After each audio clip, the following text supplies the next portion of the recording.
Terima kasih Anda masih bersama kami dalam Sapa Indonesia Pagi. Saudara Andri Yunus, aktivis kontras korban penyiraman air keras menjalani operasi kelima.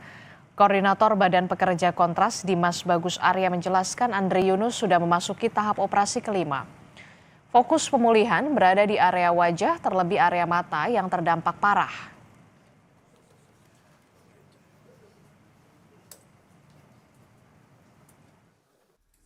Mungkin minta doanya juga bahwa hari ini tadi sekitar pukul 10 sudah berlangsung operasi kelima, tindakan kelima gitu ya, yang dilakukan oleh tim dokter RSCM kepada Mas Andri, dan operasi diperkirakan selesai sekitar jam 1 atau jam 2 siang ini. Jadi saya belum bisa memberikan update kondisinya, tapi yang jelas kondisinya sudah perlahan stabil. Cuman yang kami khawatirkan sesuai yang kemarin disampaikan oleh tim dokter RSCM, kondisi di mata kanannya menurun. Sementara penyidik Puspom TNI melimpahkan berkas perkara kasus penyiraman air keras Andri Yunus ke Auditor Militer 207 pada Selasa sore. Berkas perkara diserahkan setelah penyidik Puspom TNI menyelesaikan seluruh proses penyidikan sesuai dengan ketentuan yang berlaku. Usai pelimpahan, selanjutnya Auditor Militer 207 akan melakukan pemeriksaan kelengkapan berkas syarat formil material. Apabila berkas dinyatakan lengkap, selanjutnya kasus ini akan dilimpahkan ke Pengadilan Militer 208 Jakarta.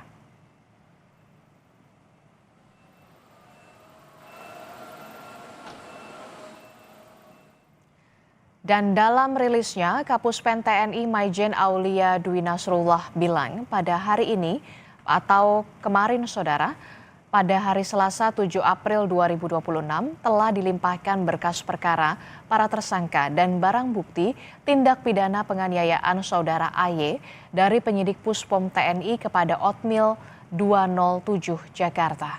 Untuk selanjutnya akan diperiksa kelengkapan berkas syarat formil dan material. Dan jika berkas dinyatakan lengkap, akan dilimpahkan ke Pengadilan Militer 208 Jakarta.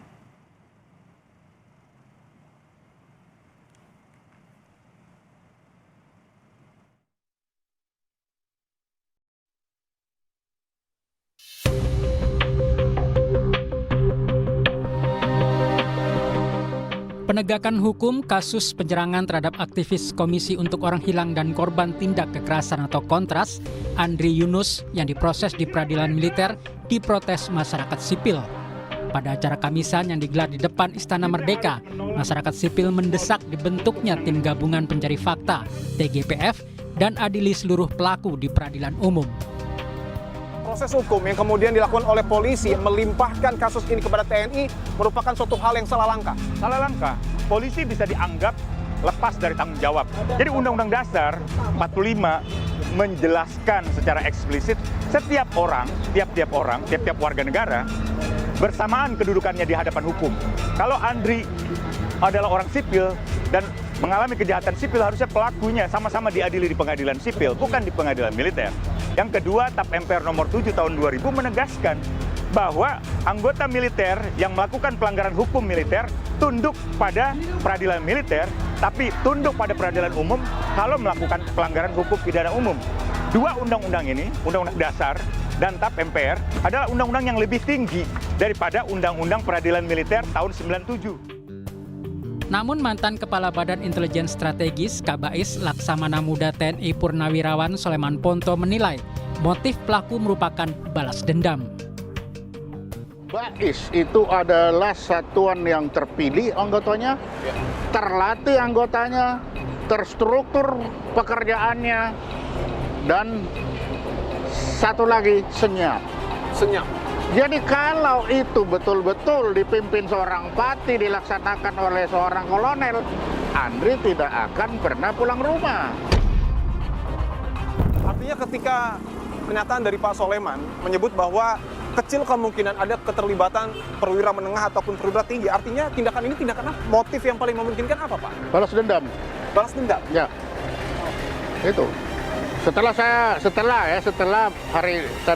mulai dari kemarin, setelah saya baru tahu bahwa pada satu ketika Andri bisa menerobos masuk ruang persidangan.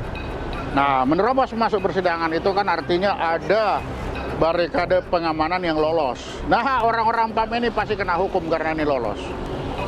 Nah, sangat mungkin mereka ini sangat mungkin ya, sangat mungkin mereka yang menjaga dan mereka yang dapat hukuman gara-gara itu. Sementara itu, Menteri Koordinator Bidang Hukum, Hak Asasi Manusia, Imigrasi dan Pemasyarakatan, Yusril Iza Mahendra menilai aktivis sebagai mitra bukan lawan, sehingga penyelidikan harus lebih dalam apakah operasi intelijen atau bukan.